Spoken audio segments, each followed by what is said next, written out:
So what do people say about Cumia now? What's the word on the street about Cumia? He's really fallen off. I mean, nobody's like, is anyone watching what he's doing? I mean, Literally has fallen off. I know Anthony, and whatever he's become, it's just he's a shell of what he once was. Whatever was left of the O&A name is gone. They squeezed it. It's done. Kumi doesn't have any more contacts. He's going to DabbleCon. Why isn't he at Skankfest with Real Comics, Big J Okerson, Dave Attell? Instead, you're hanging out with the Potato and you're hanging out with these guys. Like, this is your career now. This is what you are. You know, you used to have Bill Burr on, Louis C.K. Now you're hanging out with Carl from Rochester and fucking Jenny Jingles. You know, last year, Cumia tried to get comped for Skankfest, and he was on a Legion of Skanks, and he was like hinting. I don't think we have a clip ready for that, but he was hinting, like, you know, could you hook me up with a room and this and that. And Louis J. Gomez basically looked at me and said, dude, you're supposed to be a millionaire, you know, get your own room. Right. You know, and he didn't end up going. You saw the Big J roast, right? When he completely bombed. The Big J roast is great. That was like the end of Cumia. Like, that was like all the luster came off there. I mean, he can't take a joke. Like, he can't be the butt of the joke, which is why he hangs out with Carl and Potatoes and people that'll kiss his ass. Just ball washers. Yeah. Right. No, it's funny. It's what, because I actually bombed it to Kevin Rose, which is, it is what it was. I'm fine with it.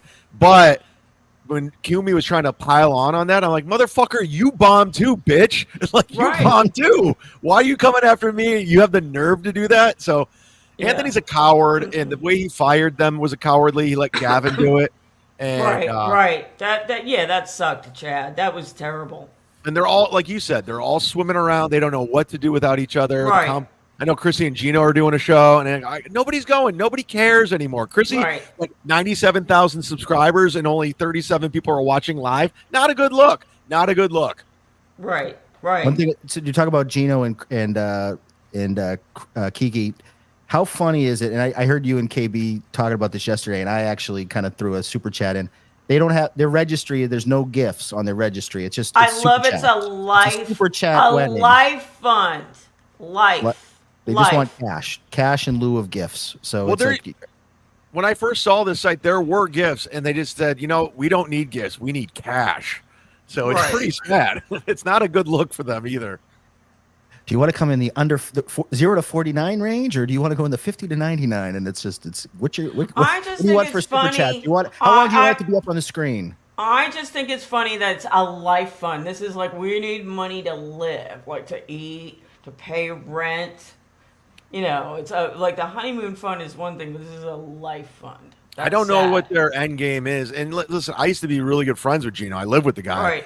And whatever broke him, whether it was the Aaron Berg leaving, Compound Media fans, the studio closing, COVID, he's just not the same guy. He's kind of lost, and he looks lost. And so, you know, I don't want anything bad to happen to him. No, I like him. I mean, I do like him. Yeah. You know, I text him once in a while. We were trying to get him on the show, but he's booked up because now they share a place. So if she's streaming, he can't stream. I said, don't even fucking bother. Dan is like done. I'm not going to beg to have Gino on my show. Fuck, I'm doing him a favor. If anything, 100% you are. Right. No one's watching Gino on a free YouTube site. That's a sad. So how many people are watching him behind a paywall? I really want to know.